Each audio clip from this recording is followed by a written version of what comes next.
The humid air of Nassau clung to Darius Rawls' skin as the small aircraft descended towards Linden Pindling International Airport. From the window, turquoise waters sparkled under the Bahamian sun, masking the storm that awaited him. He had been here before, as a tourist with a drink in hand and steel drums playing in the background.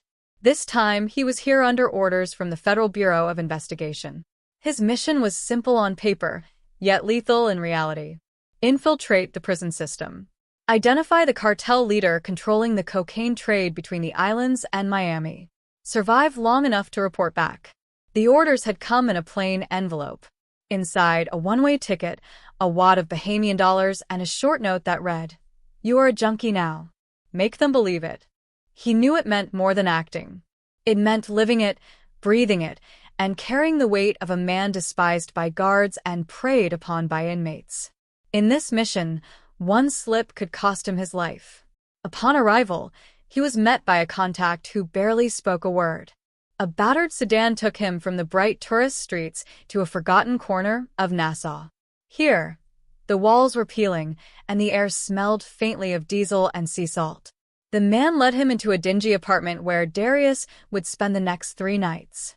It was a place for him to let the filth of the streets cling to him, to wear the face of a man who had lost everything to addiction. He practiced the mannerisms of the role. Slouched shoulders, darting eyes, the faint tremor of hands desperate for a fix. He let his beard grow uneven. He kept himself unwashed.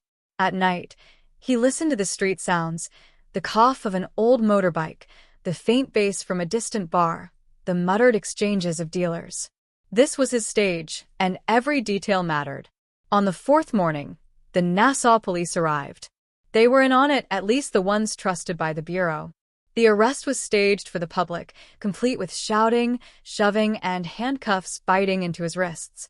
He was thrown into the back of a police truck, the metal bench cold beneath him, the bars rattling with every bump in the road. The officers never looked him in the eye. To them, in this moment, he was nothing but a wasted man caught with a pocket full of powder. The prison loomed ahead, a weather-stained fortress of concrete, its high walls topped with razor wire that glittered cruelly under the midday sun. Inside those walls lived the men he had been sent to find. But also, men who would not hesitate to end his life for a scrap of bread, a debt unpaid, or simply to pass the time. As the gates clanged shut behind him, the sound echoed like a warning. Darius Rawls, the agent, was gone. Only the junkie remained. His smell hit him first. Sweat, bleach, and something metallic that lingered like an unspoken threat. The Nassau Correctional Center was alive with noise. Voices bounced off the concrete walls, mingling with the clang of iron doors and the shuffle of chained feet. Guards stood like statues, their eyes scanning the sea of orange jumpsuits. Darius kept his head down. He had been briefed on the key players. Some would test him immediately. Others would watch from the shadows, deciding whether he was prey or an asset. The first cell block was lined with faces pressed to bars. Some smirked. Others whispered. He felt their stares peel away his cover, searching for the truth beneath the grime. A tall guard named Barrington Stewart took his arm. The man's grip was iron, his eyes cold. "Welcome to paradise," he said, pushing Darius forward. The words dripped with sarcasm. Stewart's reputation was that of a man who enjoyed his power. Too much. If he believed Darius was a worthless addict, he would treat him as such. That was part of the plan, but it came with dangers no training could soften. His cell was small, its walls streaked with damp, the bunk's mattress thin enough to feel the steel beneath. His cellmate, a wiry man called Kenny Lightbourne, barely glanced at him before returning to carving something into the wall. "Keep quiet. Don't touch my stuff," Kenny muttered. The knife-like sound of metal scratching concrete filled the silence. Mealtime was no safer. The hall was a buzzing hive of shifting alliances. Darius took his tray and sat alone, the mush on his plate barely edible. From across the room, a group of men watched him. One of them, a thick-set inmate with scars mapping his face, leaned towards the others and whispered. They laughed, but their eyes stayed fixed on Darius. That night, As he lay on the thin mattress, footsteps stopped outside his cell. Keys rattled. Then a low voice said, "Tomorrow. Yard." The footsteps moved on. Darius closed his eyes, knowing the first test was coming. The yard was a rectangle of cracked concrete surrounded by high wire fences. The sun beat down without mercy, making the air shimmer. Inmates moved in clusters. Some lifted weights, made from buckets filled with cement. Others sat in the shade, playing cards or watching with predatory stillness. Darius kept to the edge, his eyes on the ground. He knew the man who had spoken the night before. He was called Desmond Ironrawl, no relation, but his name carried weight.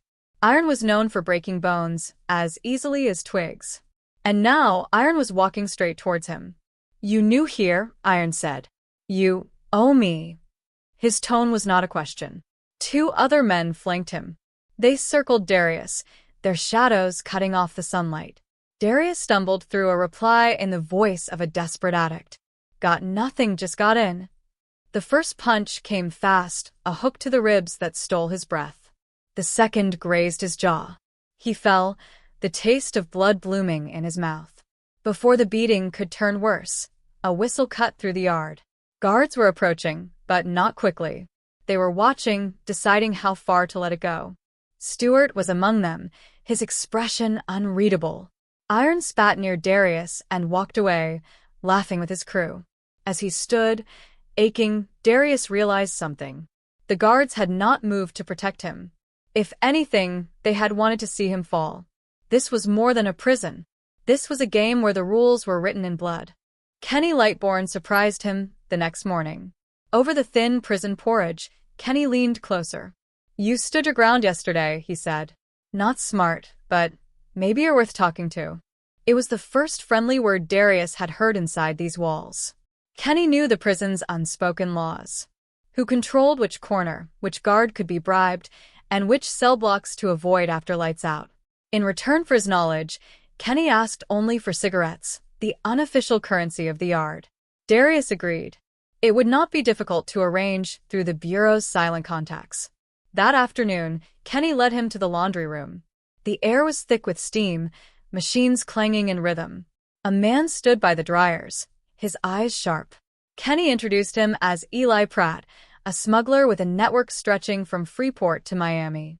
Eli studied Darius for a long moment. "You look like trouble," he said. "Trouble can be useful." Before they could speak further, a shout echoed down the corridor. Guards stormed in, led by Barrington Stewart. They shoved Darius against the wall, searching him roughly. Stewart's voice was low and dangerous. "Watch yourself, junkie. You are not welcome here." The search turned up nothing, but the message was clear. Stewart had marked him. Night in Nassau Correctional Center was never quiet. Somewhere, a man cried out in his sleep. Somewhere else, metal scraped against metal. Darius lay awake, staring at the ceiling, when Kenny's whisper broke the darkness. "They're talking about you, guards." Not the usual talk. "What kind of talk?" Darius whispered back. "The kind where you don't wake up." The next day confirmed it. Meals came late. Guards ignored him during counts. In the yard, Stewart's eyes followed him like a predator measuring the distance to its prey. Darius felt the tension coil tighter. The mission's timeline was meant to be months, but something had shifted. The cover story was holding, yet it was holding too well. The guards believed he was worthless, and worthless men disappeared here. In the laundry room, Eli Pratt handed him a folded scrap of paper. "Read it later. Alone." That night, under the dim bulb of his cell, Darius opened it. The note was brief. "Stewart. Meeting. Tomorrow night. South Block." No more, no less. He did not know if it was a trap, but he knew he would go. The South Block was quieter at night. Fewer guards patrolled, and the air smelled of mildew and sea salt drifting in from a nearby vent. Darius moved with the slow shuffle of an addict, his ears tuned to every sound. In the shadowed corner by the service door, Stewart stood waiting. Two other guards lingered behind him. Stewart stepped closer. "You don't belong here. You've been talking to the wrong people." His voice was almost calm. This place has its own order. And, in that order, you are nothing. The other guards closed in. One of them held a length of rubber hose. Darius's mind raced. He could not fight them, not without blowing his cover. I'm just trying to survive, he said, his voice trembling with the act. Stuart smirked, then stopped surviving. The first blow landed across his back. Pain flared, hot and sharp. The second struck his ribs. He staggered, tasting copper. Just as the third was about to fall, a door banged open at the far end of the block. Footsteps. Another guard's voice. Captain wants you. Stuart's eyes narrowed. He motioned for his men to leave, but his parting words chilled Darius. Next time, there will be no interruption. The days blurred into each other, marked by bruises that bloomed purple then faded to yellow. Kenny warned him to stay away from the south block, but Darius knew it was too late. Stuart had set his sights on him. The more he stayed out of the way, the more obvious it became that he was hiding something. Meanwhile, Eli Pratt began speaking more openly. There's a shipment moving soon, he whispered over a game of dominoes. But it's not coming in through the docks. It's coming through here. Darius kept his expression blank, but his pulse quickened. This was the link the Bureau needed. If the drugs were moving through the prison, the network was deeper than anyone had guessed. The problem was staying alive long enough to pass that message on. The order came during lunch. Yard. Now. No explanation. Darius walked into the sunlight, the heat pressing down on him. The yard was strangely empty, save for Iron Rawl and two others. Stuart stood by the fence, watching. Darius knew what this was. A staged accident. No witnesses who would talk. Iron cracked his knuckles. Time to finish what we started. The first punch split Darius's lip. The second doubled him over. He fought back enough to make it believable, but not enough to win. Blood dripped onto the concrete, the sound of it louder than the shouts around him. Then, from the gate, a voice cut through the scene. Enough. It was Eli Pratt. His presence was unexpected, and more so was the fact that Iron stepped back. Pratt's eyes locked on Stuart. He's useful to me, Pratt said. You touch him again, we have a problem. The guards hesitated. The balance of power had shifted, but Darius knew it was only temporary. Under Pratt's thin shield of protection, Darius began to gather the final pieces. The shipment was coming in hidden inside construction materials for a new wing of the prison. Guards loyal to Stuart were handling the offload. The cartel leader was not inside at all.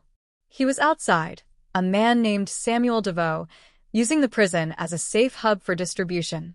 Darius managed to slip a coded message to a contact during a transfer to the infirmary. If the Bureau moved quickly, they could catch the operation in the act. But speed was not the Bureau's usual strength. Until confirmation came, he was still alone in here. And Stuart knew it. It began with the siren. Short, sharp blasts that sent the prison into chaos. Doors slammed. Guards shouted. Darius was in the yard when Stuart appeared, flanked by two men. Time's up, Stuart said. No pretense now. No warnings. Just the cold certainty of a man about to finish a job. They moved fast. A blow to his shoulder spun him. Another to his side drove the air from his lungs. The fence loomed to his right, the walls to his left. He was trapped. Then, over the din, came the crack of gunfire from outside the walls. Shouts. The sound of boots pounding towards them. Federal Bureau of Investigation agents in plain clothes flooded the yard. Stuart froze. Darius straightened, spitting blood. The lead agent called his real name. Rawl. You're done here. For the first time in weeks, Darius let the mask drop. The junkie was gone. The agent remained. But as the agents moved in, Darius's eyes stayed on Stuart. The guard's face was calm, almost smiling, as if the game was far from over.